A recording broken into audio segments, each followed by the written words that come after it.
Hi friends, இன்னைக்கு எல்லாரும் நல்லா இருக்கீங்களா? எல்லாரும் நல்லா இருக்கீங்கன்னு நினைக்கிறேன். நானும் நல்லா இருக்கேன். ஹாப்பியாக இருங்க. இன்னைக்கு நம்ம வீட்டில் மதியம் லஞ்ச் என்ன செய்ய போகிறோன்னா மட்டன் பிரியாணி செய்ய போகிறோம். மட்டன் பிரியாணிக்கு என்னென்ன பொருட்கள் தேவை, எவ்வளோ மெஷர்மெண்ட்டில் செய்கிறோம் அப்படின்னு பார்க்கலாம். வாங்க, செய்முறையும் பார்க்கலாம். இப்போ அதுக்கு தேவையானது ஃபஸ்ட்டு நம்மளுக்கு ஜீரா ரைஸு நான் 1 kg 2 வாட்டி வாஷ் பண்ணி ஒரு 10 நிமிஷம் ஒரு ½ அன் ஹவர் ஊற வச்சுருக்கேன். அப்புறம் தக்காளி ஒரு 200 தக்காளி, 1 kg மட்டன் 200 தக்காளி, 200 வெங்காயம், அப்புறம் 1 கப்பு தயிர், இஞ்சி பூண்டு பேஸ்ட்டு 4 ஸ்பூனு, டீஸ்பூன் பெரிய ஸ்பூனில் 4 ஸ்பூனு, தனியா பொடி ஒரு 4 spoon 2 spoon, chilli powder 2 spoon, Kashmiri chilli 1 spoon, இது லெமன் க்யூப்ஸ் வச்சுருக்கேன். அதில் 2 லெமன் எடுத்துக்கோங்க. உங்களுக்கு நான் க்யூப்ஸாக வச்சுருக்கேன். மஞ்சத்தூள் கொஞ்சம் ஒரு சிட்டிகை, கொஞ்சம் கரம் மசாலா, நம்ம வீட்டில் அரைச்ச கரம் மசாலா, அப்புறம் ஒரு 100 கிராம் எண்ணெய், கடலெண்ணெய் எடுத்திருக்கேன். அந்த வாட்டி செக்கில் ஆட்டின கடலெண்ணெய் எடுத்திருக்கேன். அப்புறம் பச்சை மிளகா ஒரு 5-6 பச்சை மிளகா, மட்டன் 1 kg. நான் இதில் உப்பு, மஞ்சத்தூள், இது இஞ்சி பூண்டு பேஸ்ட்டு போட்டு வேக வச்சுருக்கேன் ஒரு 3 விசிலில். அதே மாதிரி நீங்களும் வச்சுக்கோங்க. அப்புறம் கொத்தமல்லி, புதினா நம்ம தேவைக்கு ஒரு கைப்பிடிகள். இப்போ எப்படி செய்யலாம்? இவ்வளோதான் தேவையான பொருட்கள் பிரியாணி செய்கிறதுக்கு. 1 kg கெப்பாசிட்டி. இப்போ நம்ம எப்படி செய்யலாம்னு பார்க்கலாம் வாங்க. நம்ம ஸ்டவ்வை ஆன் பண்ணிக்கிட்டோம். பேன் வச்சுருக்கோம். அடுப்பில் பேன் வச்சுக்கிட்டாச்சு. ஸ்டவ்வும் ஆன் பண்ணிக்கிட்டோம். இப்போ பேன் சூடாகட்டும்.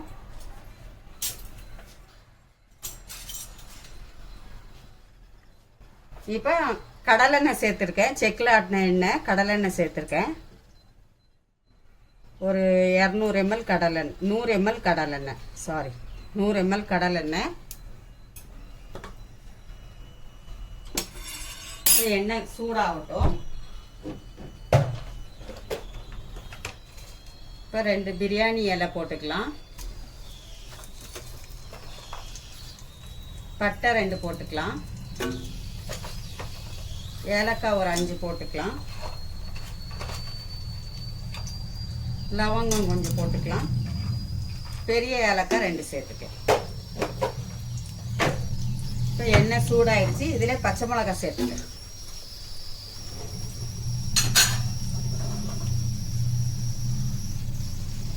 இப்போ ஒரு 2 நிமிஷம் இது வதங்கணும். இப்போ நம்ம 200 கிராம் வெங்காயம் வச்சுருந்தால வெங்காயம் சேர்த்துக்கலாம்.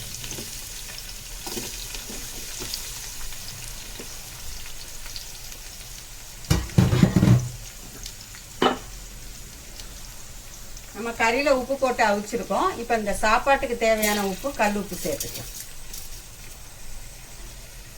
ஆல்ரெடி கறியிலையும் உப்பு போட்டிருக்கோம். இதில் பார்த்து போட்டுக்கிடுங்க. அப்புறம் வேணும்னா நம்ம சேர்த்துக்கலாம். நிறைய ஆயிடுச்சுன்னா எடுக்க முடியாது. இப்போ இந்த எண்ணெயிலே இந்த இஞ்சி பூண்டு பேஸ்ட்டும் போட்டுக்கலாம். 4 ஸ்பூன் பேஸ்ட், இஞ்சி பூண்டு பேஸ்ட். நீங்கள் 4லேருந்து 5 ஸ்பூன் போடலாம் 1 கிலோவுக்கு.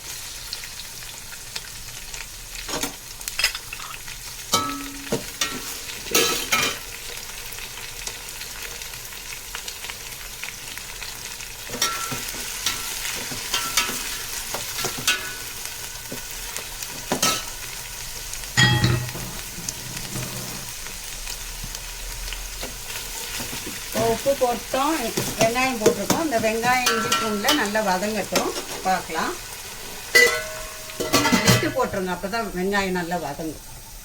வெங்காயம் வதங்கிடுச்சான்னு பார்க்கலாம்.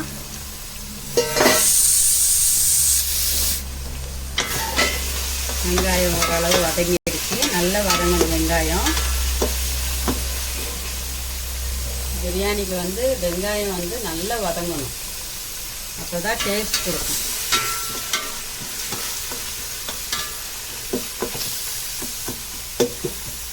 இன்னும் வதங்கணும் வெங்காயம். வெங்காயம் வதங்கிடுச்சான்னு பார்க்கலாம். ஆமாம், ஓரளவு நல்ல கலர் சேஞ்ச் ஆகிடுச்சு. வெங்காயம் நல்லா வதங்கிடுச்சு. இந்த அளவுக்கு வதங்கணும். இந்த அளவுக்கு நல்லா சுருண்டு வதங்கணும் வெங்காயம். இந்த வெங்காயம் வதங்கினதும் நம்ம தக்காளி சேர்த்துக்கலாம். 200 கிராம் தக்காளி வச்சுக்கலாம். தக்காளி சேர்த்துக்கலாம்.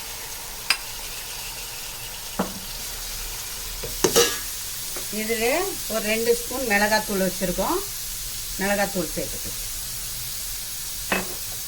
இப்போ காஷ்மீரி சில்லி 1 ஸ்பூன் வச்சுருக்கோம், இதையும் சேர்த்துக்கலாம். தனியாத்தூள் 2 ஸ்பூன் வச்சுருக்கோம், இதையும் சேர்த்துக்கலாம்.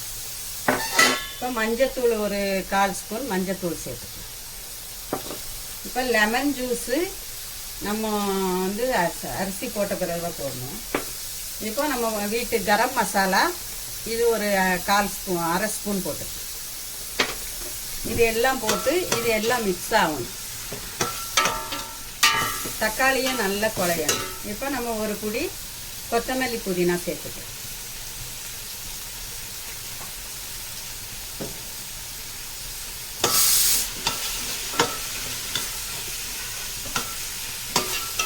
இது எல்லாம் நல்லா கிண்டி விடணும்.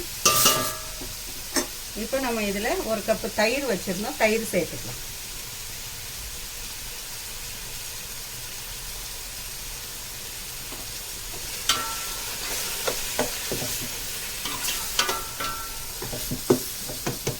நல்லா கிளறி கொடுக்கணும். இப்போ வந்து நம்ம லிட்டு போட்டு மூடிக்கலாம். தக்காளியும் அதே மாதிரி வதங்கணும். தக்காளி வதங்கிடுச்சான்னு பார்க்கலாம். ஆல்மோஸ்ட் தக்காளியும் நல்லா வதங்கிடுச்சு. இந்த அளவு வதங்கணும். அடி பிடிச்சிடக்கூடாது. இடையில நீங்கள் கிண்டி கொடுத்துக்கிடுங்க. அடி பிடிச்சிடக்கூடாது. நம்ம தண்ணி எதுவுமே சேர்க்கலை. இது பாருங்க, தக்காளி வெங்காயம் எல்லாம் நல்லா மசிஞ்சிருக்கு. இப்போ வந்து நம்ம மட்டனை சேர்த்துக்கலாம். மட்டன் வேக வச்சுருந்தோம் இல்லையா, அந்த மட்டனை சேர்த்துக்கலாம். மட்டனை சேர்த்துட்டு ஒரு 2 நிமிஷம் கிளறி விடுங்க.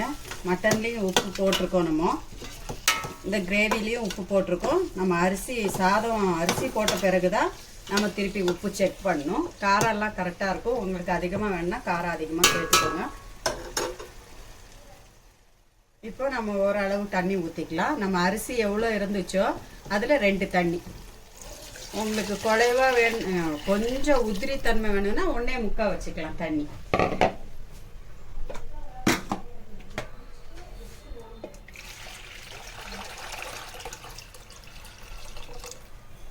இப்போ 2 தண்ணி ஊற்றியாச்சு. இப்போ இந்த தண்ணி கொதிக்கட்டும், பார்க்கலாம்.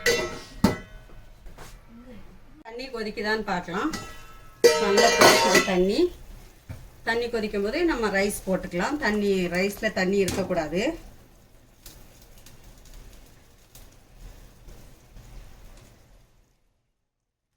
ரைஸ் போட்டுக்கலாம்.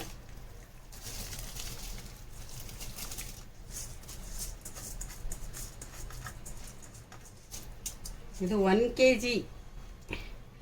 kg rice, 1 kg mutton. அதுக்கான அளவு தான் நான் சொல்லியிருக்கிறது.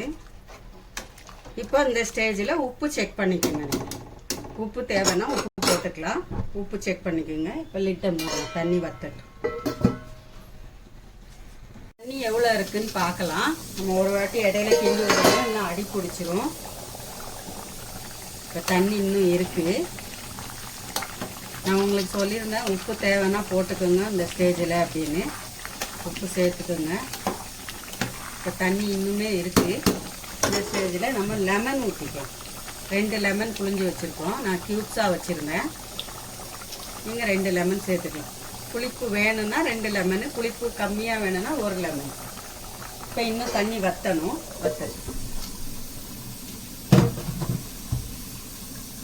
வற்றிருச்சான்னு பார்க்கலாம்.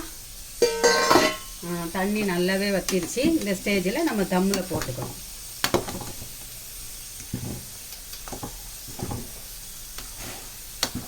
எல்லா பக்கமும் கிளறி விடணும். அப்போ தான் கீழே அடி பிடிக்காமல் இருக்கும்.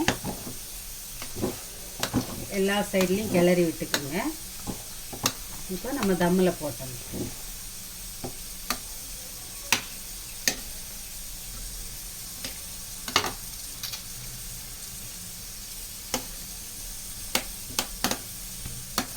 நம்ம எல்லா பக்கமும் எடுத்து சைடெல்லாம் எடுத்து விடணும்.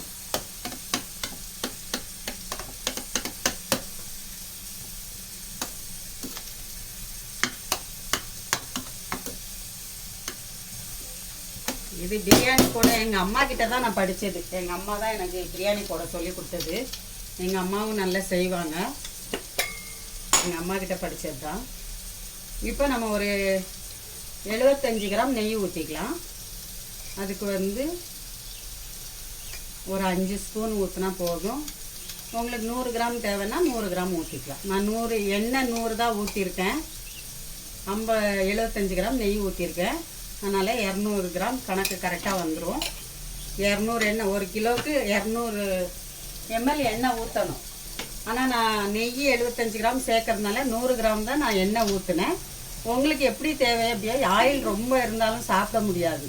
அதனால தான் 100 எண்ணெய் ஊற்றிருக்கேன். நல்ல இது கலக்காய் எண்ணெய், அப்புறம் 75 நெய் ஊற்றிருக்கேன். இவ்வளோதான். இப்போ கொஞ்சம் இதை குத்தி விட்டுக்கோங்க. அந்த நெய்யெல்லாம் கீழே இறங்கிறதுக்கு கொஞ்சம் கரண்டியிலே குத்தி விட்டுக்கோங்க. அப்போ கீழே மேலே இருக்கிற நெய்யெல்லாம் கீழே இறங்கும் எல்லா சாதத்துக்கும். இது எங்கள் ட்ரிக்ஸு. சூப்பராக இருக்கும். இன்னும் செஞ்சு பாருங்கள். இப்போ அந்த கொத்தமல்லி புதினா வச்சுருந்தோம் இல்லையா, கொஞ்சம் ஒரு கைப்பிடி அதை கார்னிஷ் போட்டு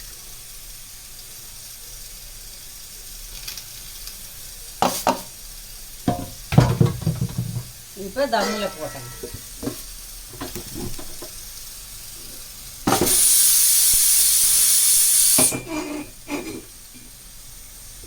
தீ வந்து மீடியமாக வச்சுக்கோங்க.